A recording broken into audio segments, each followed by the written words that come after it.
We interrupt your daily programming. For this mess, please stand by for Doodles.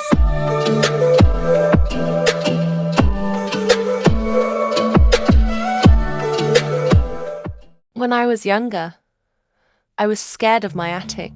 I couldn't look at it, I couldn't think about it. It gave me a weird, scary feeling. It wasn't always like that, and after a few years I stopped thinking about it. But recently I spoke to the kids that live in my old house, and what they told me gave me chills.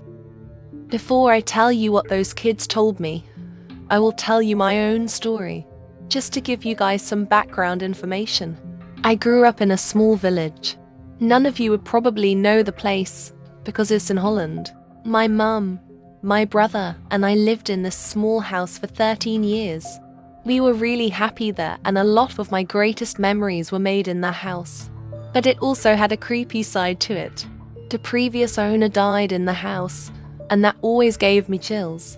The attic was the place that scared me the most. It was small and dark in there. But when my brother and I were younger, we used the place to play in. My mother was a single mom, but we used to have a lot of toys and built our little empire there. My brother built with his Lego, while I played with my dolls and stuffed animals. Nothing used to bother us. My brother was the first to get scared of the attic. He is 5 years older than I am, and he used to push me up the stairs first. You could say he used me as bait. The reason for that was that my mum used to scare my brother with the story about the Boogie-man. It wasn't scary to me at such a young age, but my brother was scared of the Boogie-man. The story was that he used to live in the attic, and if he catches you, you would stay with him forever. When I grew older, my mum remarried. They expected a baby, and the attic couldn't be our playground anymore. Instead of a happy place, it became an even darker hole. And when I grew older, I got more scared of the attic, and the attic made more creepy noises than it ever did. Above my bedroom's door was a window. Through that window I could see the stairs to the attic and a bit of the darkness that lived there. It always gave me chills when I looked in that direction. I would hear noises upstairs even when everyone was downstairs in the living room. Stuff would move, weird sounds would be heard, and no one would believe me if I told them. Not my brother, not my parents, no one. One night I had a weird dream. In that dream I was brushing my teeth in the bathroom. I could see the wooden creaking stairs in front of me while brushing my teeth. Usually, I would see the window on our roof and the moonlight coming through. But this time, in my dream, I saw a creature, standing tall in the stairway with its shining eyes. It made me feel uncomfortable.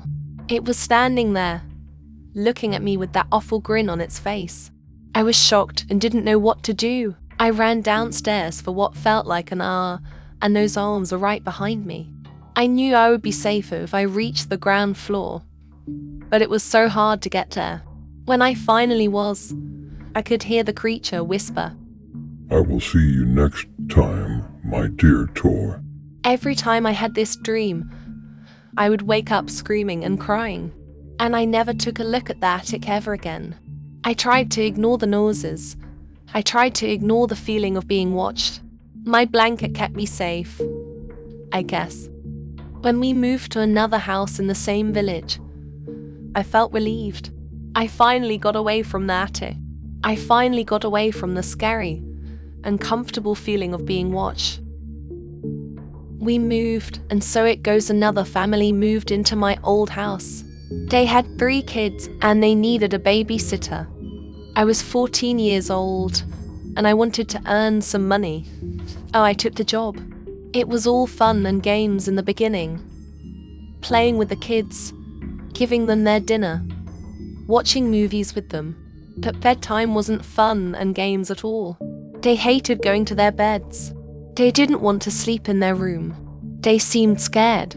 After a hard battle of getting them in their beds, and after they finally fell asleep, the uneasy feelings from my childhood came back. I never looked at the stairs to the attic, and I even looked away from the stairs leading to the kids' bedrooms.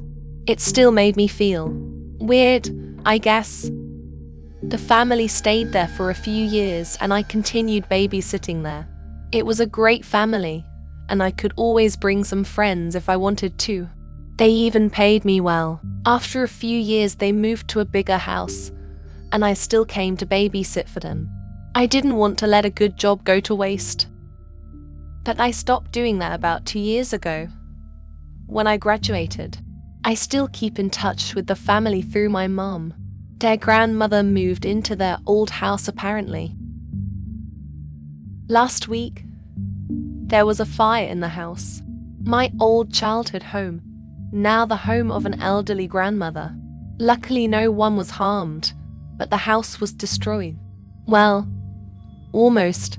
The grandmother in the house got out just in time.